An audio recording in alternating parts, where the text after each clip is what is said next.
Merci à tous d'être avec nous ce matin pour ce webinaire sur le SD-WAN. Donc, je suis avec mon collègue Guillaume qui va faire une présentation sur le sujet.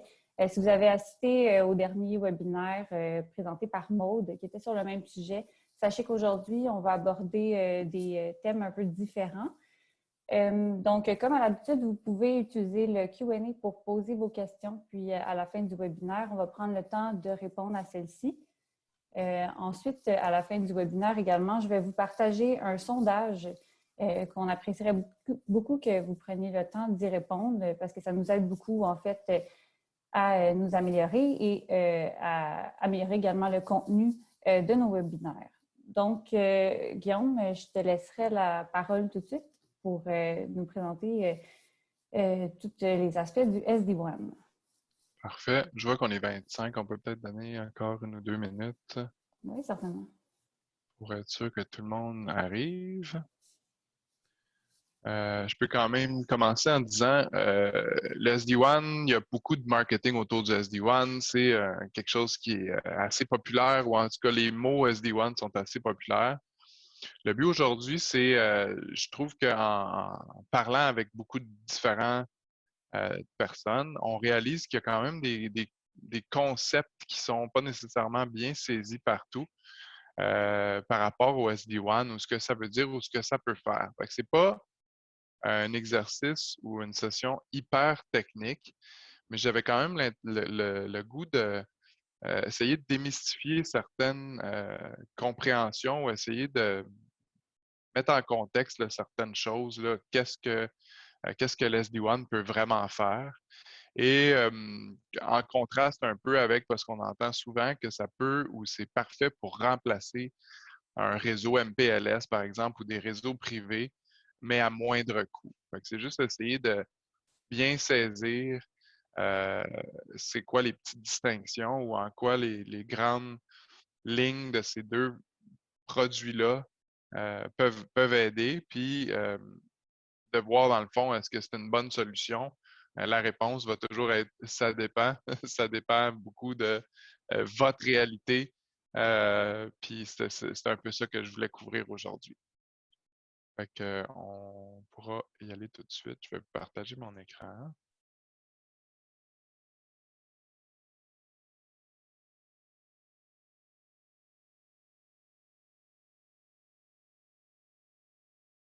Est-ce que Sabrina, tu peux me dire, vous voyez bien le bon écran? Oui, on voit bien ton écran. Parfait.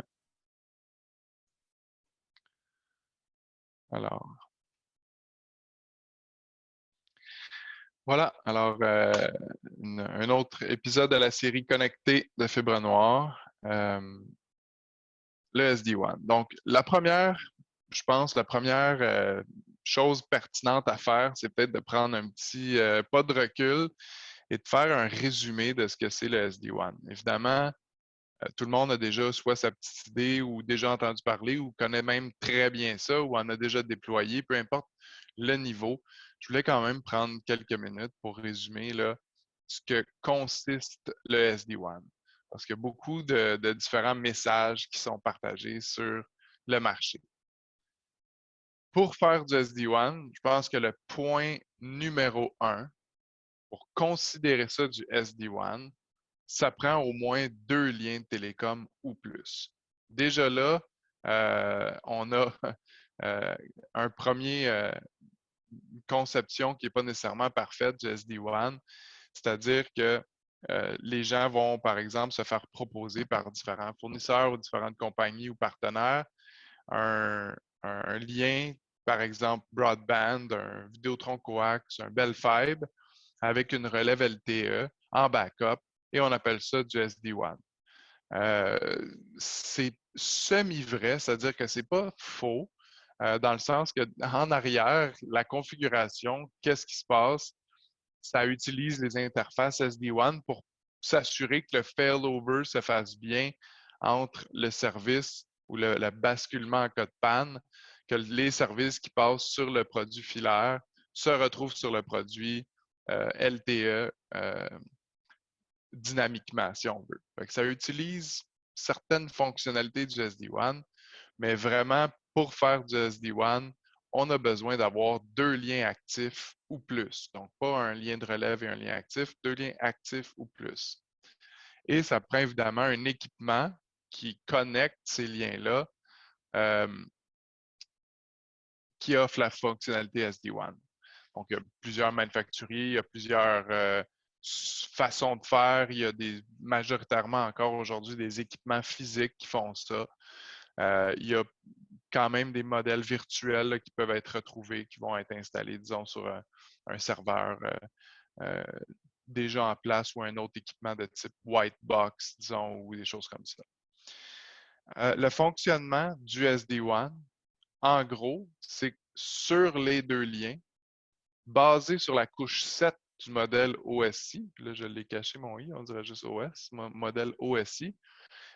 Puis sans nécessairement avoir à résumer c'est quoi les 7 couches du modèle OSI, mais il y en a 7. Et normalement, tout ce qui est du routage va se passer à niveau 1, 2, 3 et maximum 4, disons, pour ce qui est du réseau. La différence ici, c'est qu'il y en a plusieurs, mais pour le SD-WAN, une des différences, c'est qu'un, on se base sur l'information prélevée à la couche 7, donc c'est la couche des applications. Donc, on va chercher l'information jusqu'à c'est quoi l'application qui tente de passer sur les fils physiques pour essayer de prendre une décision éclairée. Donc, ensuite, on va programmer des critères de performance. C'est basé un peu sur des si c'est vrai, si c'est faux. Donc, si certains critères sont rencontrés, on prend telle action. Si certains critères ne sont pas rencontrés, on prend telle autre action. Et c'est des décisions qui sont prises. Il y a aussi le fait que ça soit, dans le fond, détaché entre la couche logique et la couche physique, c'est-à-dire qu'il pourrait y avoir 3, 4 liens. Les 4 liens pourraient être un de fibre, un cellulaire, un micro-ondes, un coax, avoir une relève LTE là-dessus. Puis tout ça, c'est complètement pas relié à ce qu'on va retrouver de l'autre côté sur la couche logique et ce qu'on configure. Donc, ça va pouvoir être très simple à déployer aussi. Ça pourrait même être des produits Internet. Souvent, on associe les produits SD-WAN à des liens Internet et à des VPN vers d'autres sites, mais ça ne veut pas nécessairement dire que c'est de l'Internet. Ça pourrait être du MPLS, ça pourrait être n'importe quoi. Et aussi, ça n'a pas nécessairement besoin d'avoir un VPN pour terminer ailleurs. On parle juste d'SD-WAN quand on dit il y a 2 connexions ou plus. Je donne un petit exemple ici. Une boîte, un routeur, une machine avec les fonctionnalités SD-WAN. On a 2 liens, les 2 lignes vertes. Il y en a qui ont des performances ou des statistiques qui sont différentes. Par exemple, on a branché dans mon exemple ici une fibre optique. Donc, la fibre optique, c'est un circuit Internet quand même, mais c'est une fibre optique. Puis, il y a une bande passante de 30 download, 30 d'upload. Et là, on peut voir les caractéristiques de cette connexion-là. Donc, la latence d'environ 1 milliseconde, le jitter, qui est la gig en français, qui est la variation de la latence, c'est-à-dire que la latence va être le nombre de millisecondes que ça prend un paquet à aller et revenir à une destination. Le jitter va être la variation de cette latence-là. Donc, on peut être à 1 milliseconde, mais que ça passe entre 1 et 10, puis ça varie tout le temps. Ici, on parle d'un jitter très faible, en bas d'une milliseconde. Sur la fibre optique, c'est généralement le cas. C'est-à-dire que c'est 1, très rapide en termes de millisecondes et 2, très stable en termes de variation. On a aussi des statistiques reliées au nombre de paquets qui seraient perdus là, dans les communications. Donc, si on parle de moins d'1%. On a aussi connecté sur la même boîte SD-WAN un deuxième produit télécom qui est dans ce cas-ci un câble coaxial 400 par 50. Là, on parle d'une latence plus élevée d'environ 30 millisecondes et une variation de cette latence-là d'environ 5 millisecondes et un packet loss de plus ou moins 2%. Je voulais pas, je donne des chiffres puis je les détaille. Je veux juste bien comprendre que, dans le fond, la décision qui va être prise, puis c'est là le SD-WAN, c'est le fait d'être capable de prendre une décision basée sur des critères au moment où est-ce que quelque chose est initié. C'est-à-dire que, j'ai donné un exemple ici d'application qui pourrait être utilisée. Vous démarrez un appel téléphonique Skype. Là, dans mon exemple ici, on est par exemple dans un bureau d'une trentaine, cinquantaine d'employés ou plus, peu importe, un site avec juste l'Internet ou des serveurs locaux dans le bureau. C'est-à-dire qu'il n'y a pas d'autres deuxièmes sites, il n'y a pas nécessairement de VPN vers ailleurs. C'est soit des produits, des applications SaaS qu'on appelle, ou des applications on-prem sur des serveurs physiques au bureau, mais rien d'autre que ça. C'est vraiment la base. Donc, dans mon exemple ici, si quelqu'un au bureau, sur le fil LAN, démarre un appel téléphonique Skype, la boîte SD-WAN, je disais que c'était la couche 7, va savoir que c'est un appel téléphonique. Donc, on ne prend pas les mêmes actions sur un appel téléphonique que sur d'autres types d'applications, comme on va voir. Sur l'application Skype, qu'est-ce que ça a besoin? Un appel téléphonique, ça ne prend pas beaucoup de bandes passantes, mais la latence, c'est quand même assez tolérant. Ça pourrait, il n'y a pas de problème à 30 millisecondes, un appel téléphonique serait quand même bien entendu, bien compris, sans nécessairement avoir de perte de qualité. Mais ce que ça n'aime vraiment pas, c'est le jitter et le packet loss. Donc, si la latence, qu'elle soit à 60 millisecondes ou à 1 milliseconde, si elle était parfaitement stable à cette latence-là, l'appel téléphonique se passerait bien. Mais si la latence varie, c'est là où est-ce qu'on va avoir des risques de perte de qualité de voix, les images saccadées si c'est un appel vidéo, ainsi de suite. Donc, le critère qui va être configuré dans l'SD-WAN va être dire si c'est un appel téléphonique, assurez-vous que le jitter soit de moins de 3 millisecondes, par exemple, et de moins de 2 ou 1 de packet loss. Donc, on prévoit des critères basés sur nos connaissances, basés sur la réalité des produits qui sont branchés sur la boîte, pour s'assurer que les applications passent par le meilleur chemin possible. Si au moment d'initier l'appel, par miracle ou pas par miracle, mais par malheur, la fibre optique est en train de vivre des gros problèmes et le jitter a augmenté dramatiquement et il est vraiment pas bon. Mais ce n'est pas une configuration statique qui dit passe toujours par la fibre optique si tu es un appel téléphonique. Ça dit rencontre ces critères de performance-là, sinon prends l'autre. Donc, si la fibre optique, à un moment donné, était pour être dégradée pour une raison ou une autre, l'appel téléphonique initié à cette minute-là ou cette seconde-là va passer par le câble coaxial s'il se comporte mieux. Donc, il va choisir le bon produit à utiliser, puis la configuration est détachée de ces produits-là. L'appel suivant, le fibre optique s'est rétabli, bien, tout de suite, l'appel suivant va passer par la fibre optique. Certains manufacturiers vont être même capables d'aiguiller ou de passer d'un produit à l'autre dynamiquement pendant une session ou pendant un appel. Donc, paquet 1, 2, 3, 4 passe sur un, puis le paquet 5 passe sur l'autre, puis la communication a dynamiquement traversé la connectivité en pleine conversation sans que personne remarque. La majorité des manufacturiers, par contre, vont y aller par session, c'est-à-dire qu'ils vont choisir un des deux produits basé sur une décision éclairée, mais à la première seconde, et ils vont s'y tenir tout le long de la conversation. Prochain appel, comme je dis, lui va prendre l'autre si le produit s'est rétabli, mais d'autres manufacturiers sont capables de le changer au vol. Si, par exemple, on fait une demande d'inventaire dans votre serveur SAP, SAP qui est maintenant dans le cloud, donc il faut passer par Internet, il faut aller interroger une base de données. Donc, vous allez choisir la façon que vous voulez que ça se comporte. Est-ce que, il y a beaucoup, beaucoup de gens qui vont utiliser ça? Ça représente quoi comme bande passante requise pour que ça soit fonctionnel, se rendre à votre SAP? Est-ce que c'est juste une fois de temps en temps, quelqu'un qui va aller voir s'il reste des chandails rouges dans un inventaire, ou est-ce que vous avez un entrepôt avec une dizaine de gens qui travaillent dans l'entrepôt qui ont des scanners, puis en live, cet équipement-là va aller updater là, combien d'inventaires ils viennent de scanner dans l'entrepôt par Internet. À ce moment-là, peut-être vous allez bénéficier le produit de bande passante. Donc, c'est vraiment, ça vient avec des paramètres qui sont prédéfinis, mais c'est très flexible. Vous pouvez aller choisir assez granulairement la façon que vous voulez que les applications se comportent sur vos produits télécom. Si vous faites un backup le soir ou peu importe quand, mais vous envoyez un backup vers un cloud. J'ai mis Azure comme exemple, ça pourrait être AWS, ça pourrait être Google, ça pourrait être plein d'autres petits plus locaux, plus régionaux ici autour.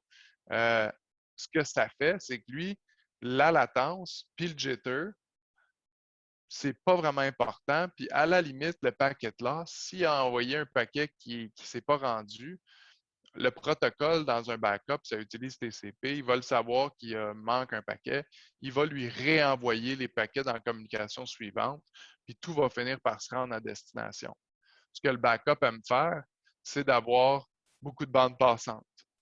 Donc, à ce moment-là, par les paramètres, par la façon que c'est configuré, même si la fibre optique est disponible, vu que dans ce cas-ci, la performance de la bande passante de la fibre optique est plus basse, le backup va tenter de passer par le câble coax en premier. Fait que, je voulais juste revenir, c'est des choses qui pour certains seront évidentes. D'autres, c'est on a souvent un lien de coax ou un bel fibre, une boîte qui fait du SD-WAN, une relève LTE, puis on dit je fais du SD-WAN, je peux enlever mon MPLS ou ma fibre optique, on est correct, ça va me protéger. Je voulais juste mettre un petit accent sur pour vraiment considérer ça du SD-WAN, ça prend 2 liens actifs parce que le but du SD-WAN, c'est justement de baser ses décisions sur les performances de plusieurs liens. Est-ce une bonne alternative au réseau privé MPLS? En partant, la réponse, c'est oui et non. Il n'y a pas nécessairement, je veux juste brûler mon propre punch. Là. Il n'y a pas nécessairement de bonne réponse vanille qui est égale à tous. Ça dépend beaucoup de la réalité de chaque entreprise. Il y a beaucoup de choses à considérer pour savoir est-ce que le réseau MPLS, c'est un meilleur produit pour moi ou est-ce que je ne le considère pas ou est-ce que j'avais un réseau MPLS et je l'enlève complètement pour passer en SD-WAN parce que je me fais promettre des économies substantielles là, sur ma facture si j'étais pour décommissionner un MPLS que j'ai depuis 8 ans pour passer à du SD-WAN. Donc, rapidement, là, en général, le MPLS va être utile encore aujourd'hui dans plusieurs scénarios. Entre autres, une des choses qui est, si on veut, le plus clair là-dedans, c'est quand les applications sont encore principalement locales. C'est-à-dire que vous avez un siège social, vous avez un data center dans votre réseau, à vous là, que vous louez un cabinet, par exemple, chez un Cologix ou un eStructure ou Vantage de ce monde.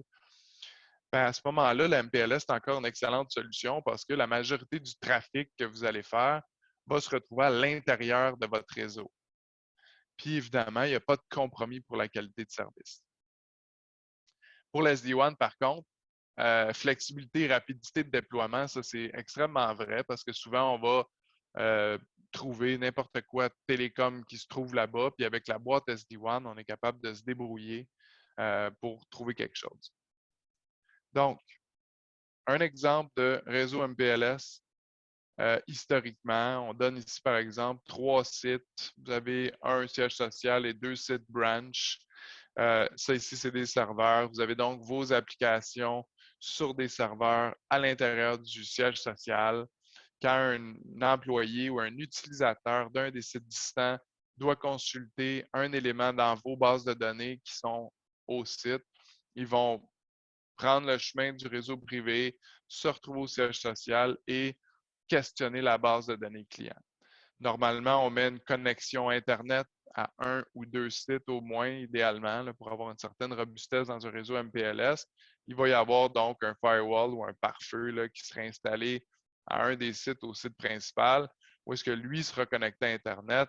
Donc, si un des sites distants voulait aller écouter un petit film sur Netflix à midi, disons que c'est permis et toléré dans vos entreprises, il va aller passer par le siège social à travers le firewall qui est situé là-bas. Donc, un désavantage, c'est d'aller passer par là. L'avantage, c'est la sécurité qui se retrouve autour de ça.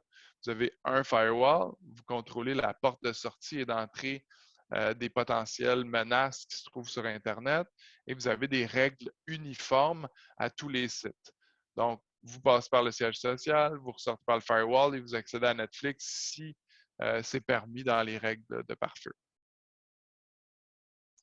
Si, par exemple, les serveurs sont tous déménagés et s'en vont tous dans soit le cloud, les SaaS ou peu importe les noms qu'on peut attribuer à avoir des applications qui sont hébergées par d'autres que vous-même, que ce soit des grands de ce monde ou des petits ou peu importe le modèle que vous employez. Par exemple, vous avez déployé SAP dans le cloud, vous avez Salesforce dans le cloud, vous mettez vos documents sur Dropbox, vous avez Office 365, puis vous faites vos backups chez AWS. Ben, maintenant, il n'y a plus un serveur chez vous, peut-être il reste un logiciel comptable ou quelque chose qui était plus maison, qui a été difficile à sortir, mais en majorité, vous avez amené vos applications vers le cloud. Ben, tout d'un coup, un réseau MPLS, s'il n'est bon que pour vous servir à envoyer votre trafic là pour qu'il ressorte par un firewall, tout d'un coup, effectivement, le réseau MPLS a moins de pertinence que historiquement euh, pour l'utiliser.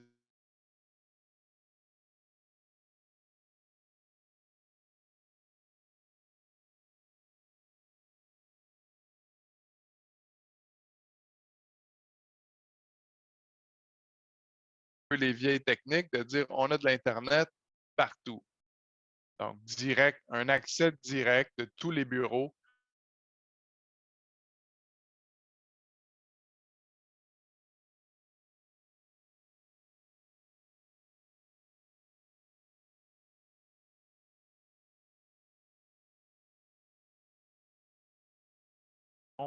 comment je me de la sécurité de périmètre avec des firewalls? Est-ce que je fais de la sécurité de poste de travail avec des antivirus ou des EDR qui vont aller pousser la sécurité un peu plus loin jusqu'à l'utilisateur?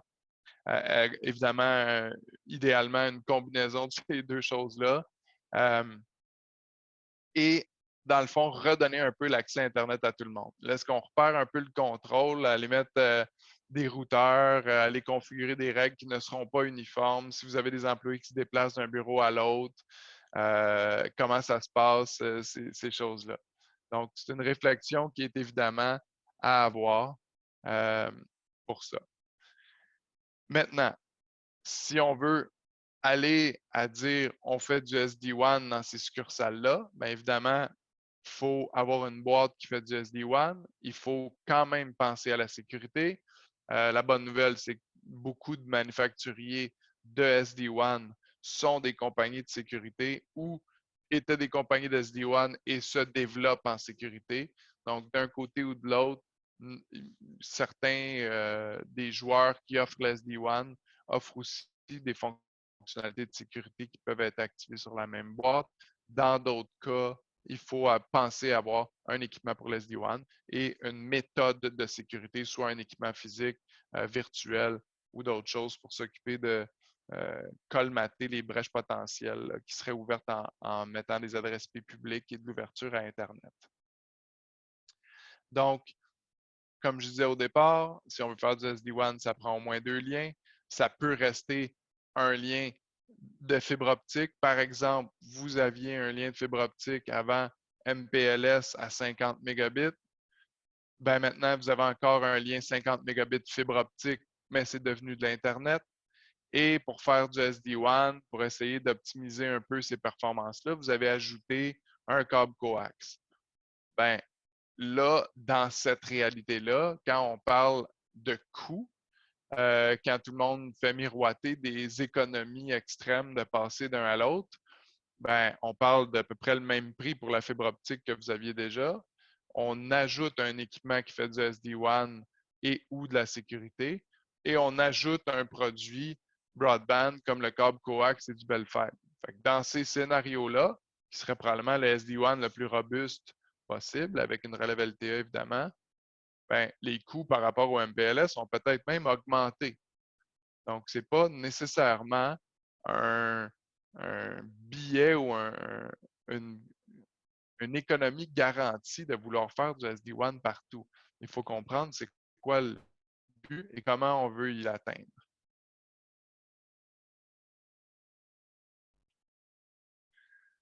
Quelle est la différence entre la QoS et l'optimisation WAN?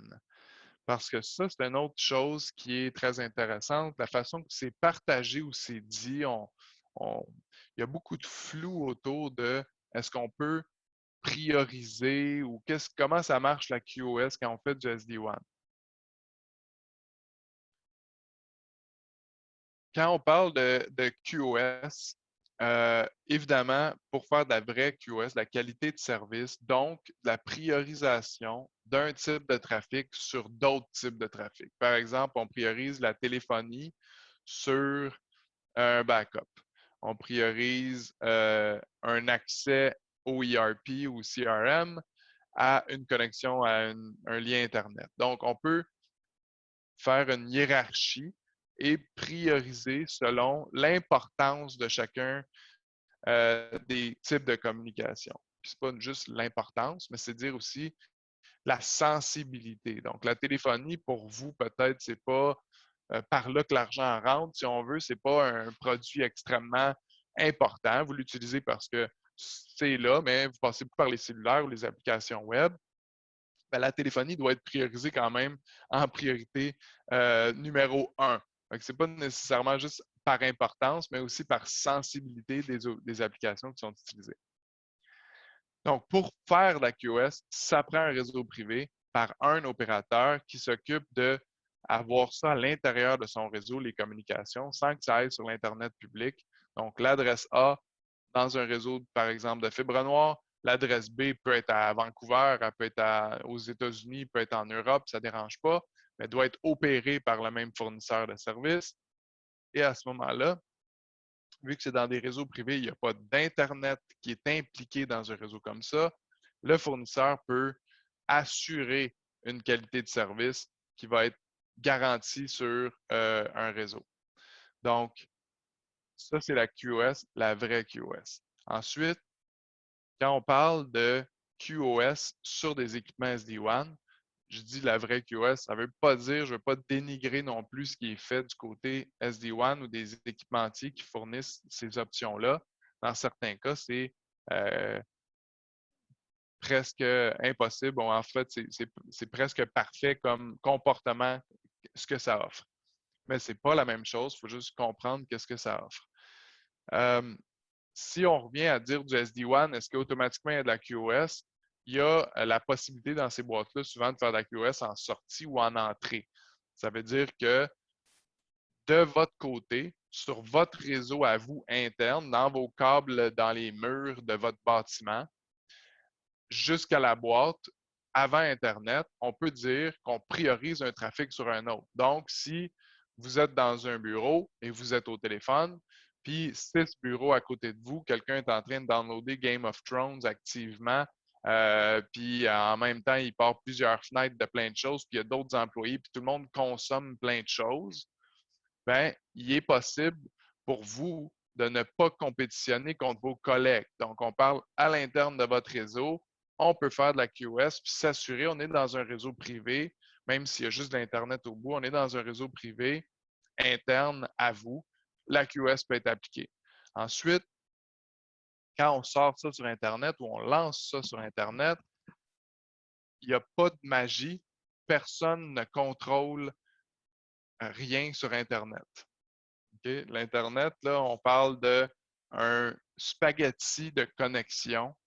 C'est ça, Internet, c'est tout.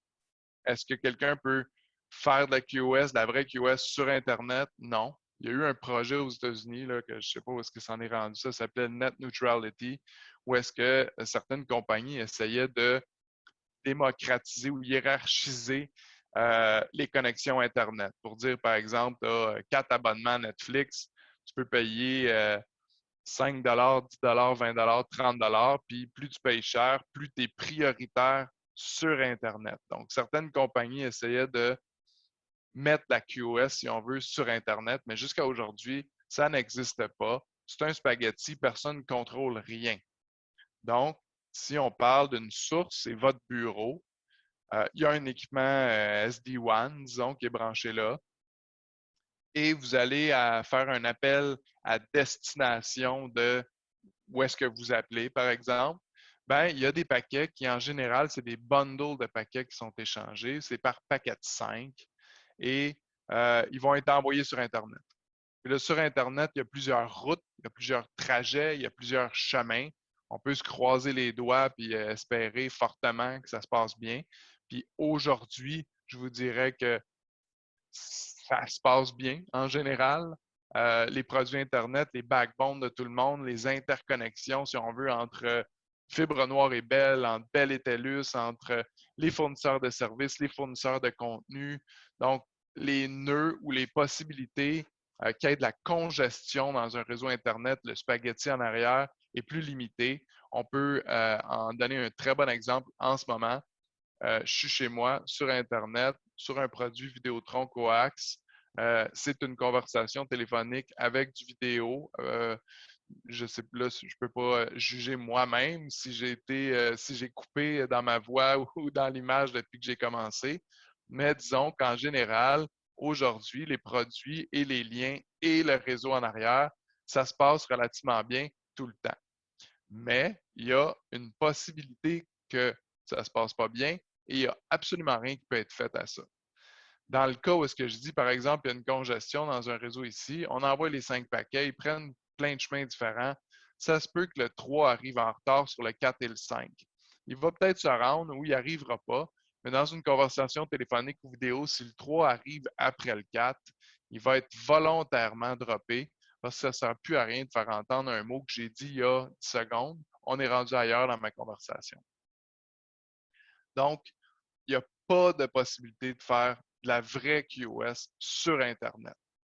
Maintenant, la vraie QoS, puis là, ça c'est, disons, couper les coins ronds techniques sur qu'est-ce qu'est vraiment de la QoS, mais c'est une façon imagée de représenter de la QoS entre une source et une destination. C'est-à-dire, il y a plein de routes, on est capable d'en dédier une ou d'en prioriser une. C'est plus d'habitude en bande passante qu'on réserve, mais disons, pour que les paquets s'alignent et qu'on ait bien confiance que les 5 paquets se rendent dans l'ordre, à bon rythme, vers la destination. Comme ça, on va avoir une conversation téléphonique, une vidéo, un transfert, une consultation d'un vidéo, peu importe ce que c'est, à bonne qualité, garantie, parce qu'on sait que les paquets rentrent dans l'ordre à bonne vitesse.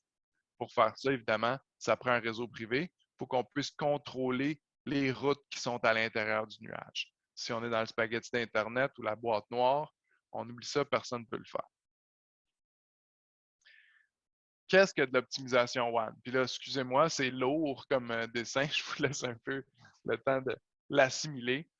Dans le fond, ce que c'est de l'optimisation WAN, c'est les manufacturiers qui ont trouvé toutes sortes de mécanismes ingénieux, selon moi, pour aller tenter au maximum d'éliminer tous les problèmes potentiels que pourrait amener le spaghetti Internet.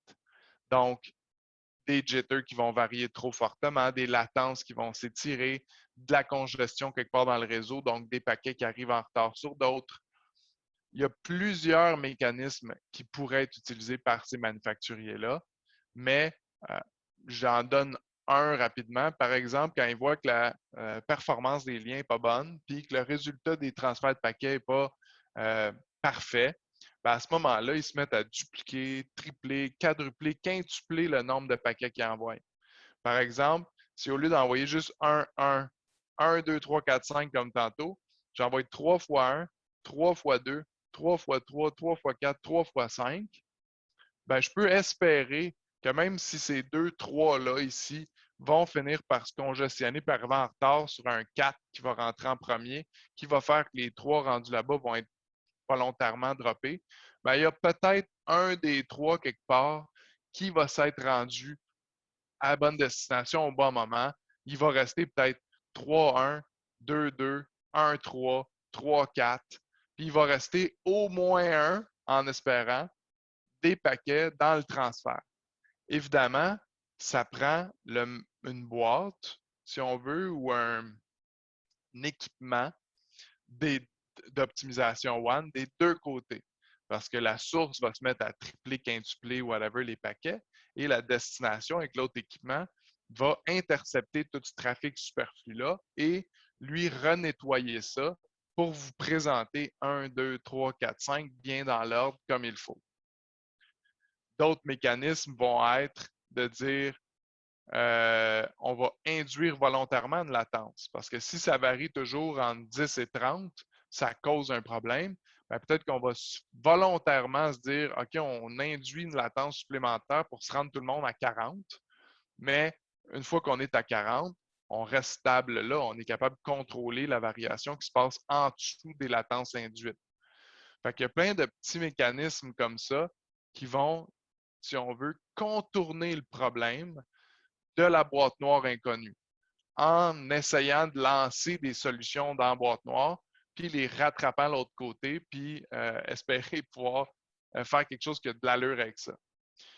Fait qu'il y a plusieurs choses que je voulais apporter avec ça, c'est-à-dire que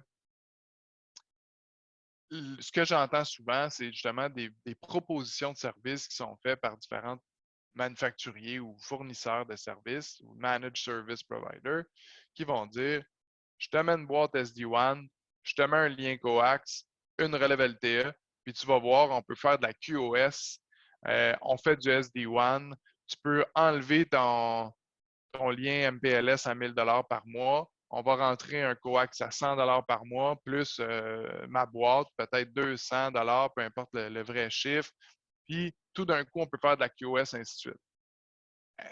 Premièrement, s'il y a juste un lien, ben, il n'y a pas de balancement sur les deux liens ou essayer d'améliorer les performances de ces deux liens de télécom-là en utilisant le bon au bon moment. Et si on fait face à Internet, par exemple, vous allez sur YouTube, il n'y aura pas d'optimisation WAN entre un équipement SD-WAN et rien l'autre bord qui est l'Internet. Donc, quand est-ce que de l'optimisation WAN, dans le fond, de la réplique ou de la simili-QoS qui, je veux quand même le préciser, fonctionne très bien dans la majorité des cas. C'est des super solutions qu'ils ont trouvées. Bien, ça prend quand même une source et une destination. Donc, si par exemple, vous êtes à un bureau et vous faites un VPN vers un autre bureau pour aller chercher quelque chose, entre ces deux bureaux-là, il peut y avoir de l'optimisation WAN et par plein de mécanismes ingénieux, corriger la QoS ou simuler la QoS entre ces deux liens-là. Mais si c'est entre un équipement SD-WAN et de l'Internet, aucune de ces mécanismes-là ne peut fonctionner parce qu'il faut vraiment que ce soit entre deux boîtes du même fournisseur pour qu'ils se comprennent entre les deux morceaux.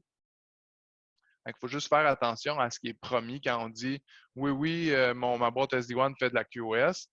Ben, dans certains cas, on peut même accepter le mot fait de la QoS, il n'y a pas de problème. Il faut juste comprendre le trafic part de où, finit où, et c'est quoi les applications là, qui sont concernées par cette optimisation-là.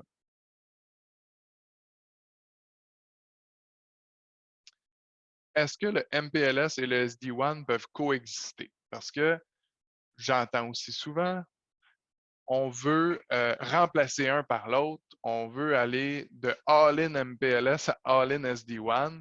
Est-ce que c'est une bonne idée?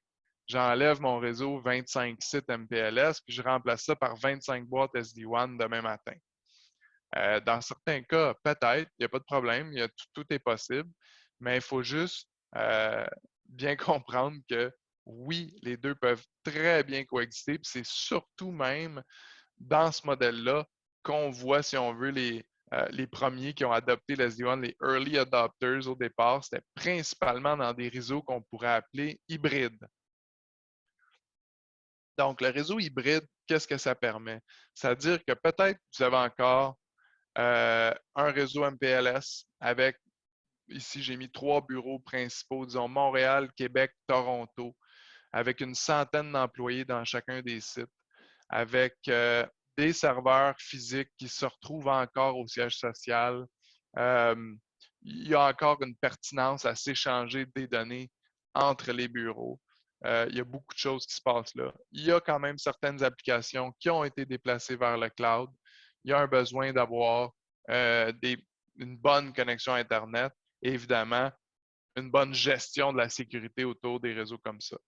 Bien, historiquement, un site, par exemple, vous ouvrez un 4e site, une usine dans une région rurale, au bout d'un rang, quelque part où est-ce que la télécom est difficile d'accès, ou construire une fibre optique pour compléter votre réseau MPLS que vous avez déjà aux 3 sites principaux.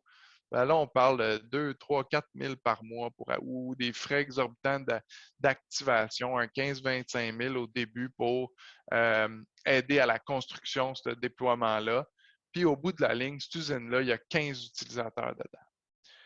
Ben, voilà où est-ce que le hybride peut prendre son sens tout à fait. Est-ce qu'on enlève du site de Québec des 100 employés qui sont habitués d'avoir une performance de fibre optique depuis des années, donc des latences très bonnes, des pertes de paquets presque zéro, pas de jitter, et tout d'un coup, on rentre un produit broadband, par exemple, un DSL ou quelque chose comme ça, en se disant, le gars m'a dit que SD-WAN, c'est équivalent à MPLS.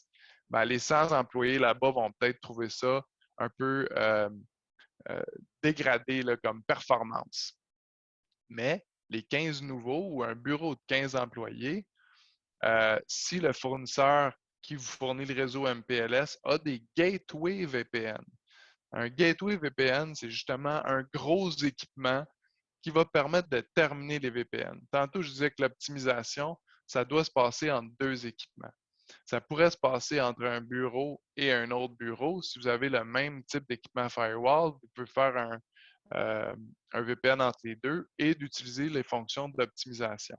Mais si le fournisseur de service a un gateway VPN de la marque, si on veut, ou du manufacturier qui fournit l'équipement de démarcation ou le Edge dans un de vos, soit domicile pour un télétravailleur ou un branch office, si on veut, plus petit gabarit quelque part, ben, on peut mettre 2 liens télécom. Donc, un, on bénéficie du SD-WAN. Quelle application passe par quel lien basé sur l'intelligence de l'application. 2, on peut utiliser l'optimisation qui va être offerte vers un autre boîte, vu que c'est d'un à l'autre, pas de problème, c'est optimisé. Puis, une fois arrivé dans le réseau du fournisseur, ben, à ce moment-là, on peut brancher le réseau MPLS au gateway. Donc, tout d'un coup, le branch au bout, il a trouvé un DSL 20 par 10 et un micro-ondes 50 MB par voie aérienne parce que c'est au bout d'un rang, puis il n'y avait pas d'autre chose que ces 2 produits-là. On met une boîte SD-WAN, on s'assure que les produits sont bien utilisés et optimisés jusqu'au réseau et on n'a pas nécessairement d'Internet au branch. Ça reste des VPN complets vers le réseau MPLS. Donc, c'est les mêmes subnets. Vos serveurs sont dans le même VLAN. Le logiciel de comptabilité dans les mêmes contextes. Donc, on a un déploiement complètement uniforme à une adresse MPLS standard, mais on a pris 2 produits de télécom bon marché qui étaient disponibles autour du bâtiment. Puis, ça a exactement la même configuration, si on veut, qu'une adresse MPLS standard pour vous.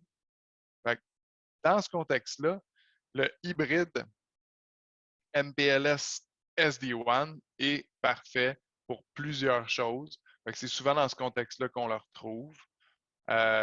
C'est aussi bon, il y a d'autres solutions pour le télétravail, mais un télétravailleur, si on veut, un télétravailleur lourd ou est-ce que même l'imprimante doit être sur le réseau? Il y a peut-être un téléphone Polycom que vous avez amené du bureau qui a été mis sur sa table, ainsi de suite.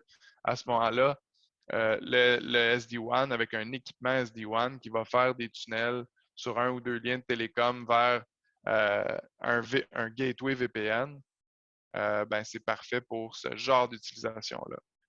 Vous n'avez pas à avoir de licence de sécurité ou de crainte par rapport à la sécurité dans les branches ou dans vos domiciles. Toute l'information que ce PC-là envoie va être envoyée vers le réseau MPLS. Après ça, est-ce qu'on garde la sécurité au siège social et là, on converge tout pour aller, par exemple, la personne au branch va aller sur Facebook, mais il va passer par le réseau MPLS, rentrer au siège social, faire le tour, retourner à Internet. Là, c'est selon les fournisseurs de services. Nous, on a développé une offre de sécurité nuagique, si on veut, qui est dans un réseau MPLS et SD-WAN ou hybride ou les deux ou peu importe.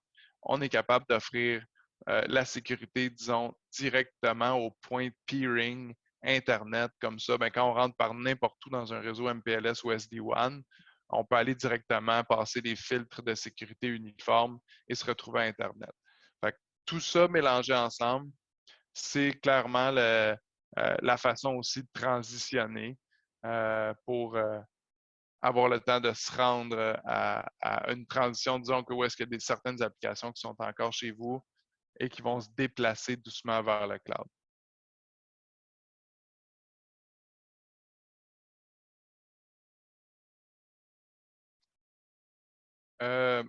Quels sont les éléments à considérer pour faire le bon choix? Souvent, il faut réfléchir. C'est pour ça que je disais, est-ce que le SD-WAN, c'est mieux ou moins bon? MPLS, c'est mieux ou moins bon? Lequel je dois choisir? Il n'y a vraiment pas une réponse qui peut s'appliquer à tous de façon uniforme. Les éléments importants qui sont à considérer pour prendre une décision éclairée, évidemment, si on vous connaît ou on est votre fournisseur de services, je vous invite définitivement à nous contacter pour avoir ce type de conversation-là avec nous ou du whiteboard pour voir où est le réseau et qu'est-ce qu'on peut faire là, pour conseiller, pour avoir le bon, disons, la solution technique. Mais disons que les points importants à retenir ou à connaître sont souvent de savoir quelles sont les applications les plus souvent utilisées. Si on peut réfléchir à ça en disant, un employé typique d'un bureau va avoir, disons, 30 de son utilisation d'un PC va être pour aller prendre et envoyer des courriels. L'autre 20 va être pour faire des fichiers Excel, composer des documents dans Word et utiliser d'autres éléments de la suite Office, disons. Faire des PowerPoint, par exemple.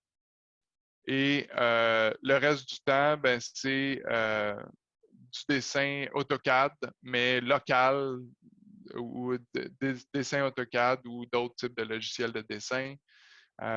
Puis un peu de téléphone, puis des fois des sites web de partenaires ou de fournisseurs pour aller passer une commande en ligne de quelque chose, papeterie ou autre.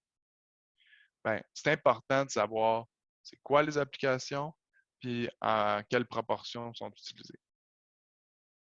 Après ça, c'est tout de suite de savoir ces mêmes applications-là qu'on vient de lister sont où.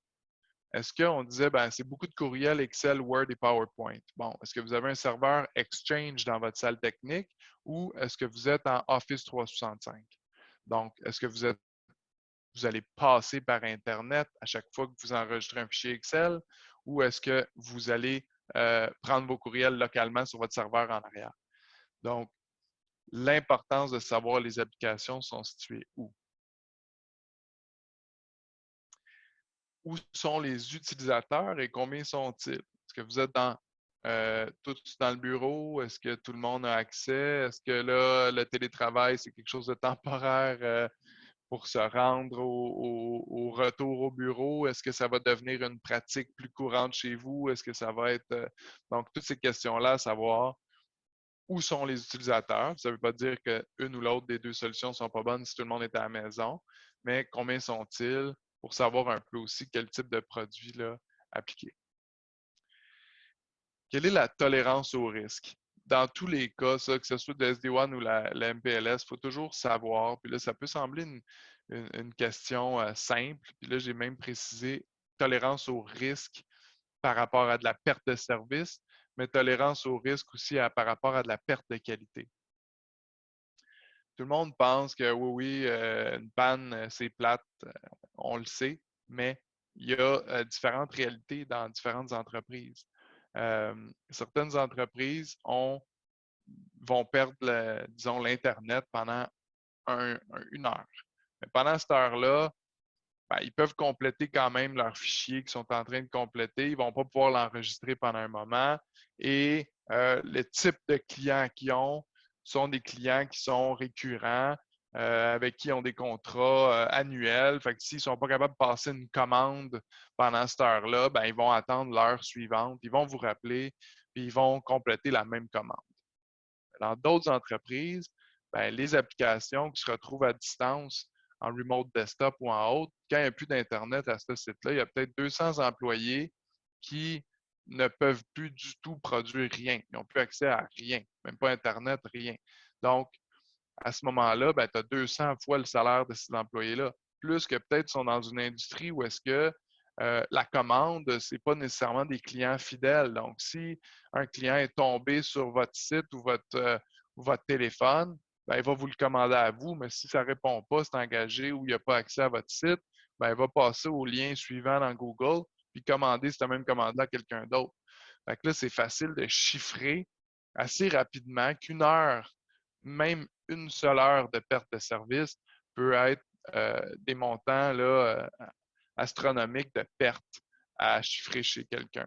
Donc, évidemment, le choix de technologie, la façon que le montage est fait, où tu situes les applications, c'est très important là, de comprendre pour le bon choix, c'est quoi la tolérance au risque, autant de perte de service que de qualité. Évidemment, là, dans la majorité des cas, si on parle de SD1 ou de MPLS, de remplacement d'un ou l'autre ou d'évaluation entre les deux, on parle de multisites. Donc, c'est important de savoir combien de sites et où sont-ils situés. Un autre point qui souvent va déterminer certaines choses, c'est quels sont les produits télécoms disponibles autour. Est-ce que justement, comme je disais, il n'y a rien? J'avais une entreprise qui a considéré du SD1 parce qu'ils sont dans l'énergie. Il y avait l'éolienne, des machines hydroélectriques dans les barrages, puis ils se retrouvaient à des places où il n'y a même pas de route. Il faut y aller en avion pour se rendre là ou en hélicoptère pour accéder au site. Fait que je peux vous dire, il n'y a pas de télécom là-bas. Il y avait donc 2-3 liens satellitaires avec un lien LTE, puis là, le SD1 était capable de choisir le bon produit pour la bonne chose à faire là-bas. C'est super pertinent comme évaluation.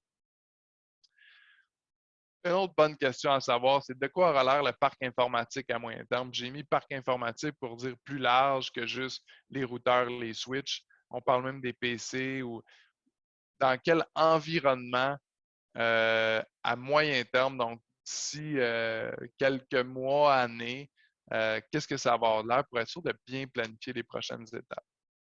Une autre chose très, très importante, c'est la capacité interne ou des consultants de configurer et de gérer les différents services TI. Donc, si on est pour implémenter un nouveau réseau SD1, qui doit le gérer? Est-ce que j'achète des boîtes, je me prends 2 admins réseau, puis j'espère qu'ils vont être capables de fournir, qu'ils ne tombent pas malades, qu'il n'y a pas trop de vacances, puis qu'ils vont rester chez moi pour plusieurs années parce qu'ils connaissent mes choses.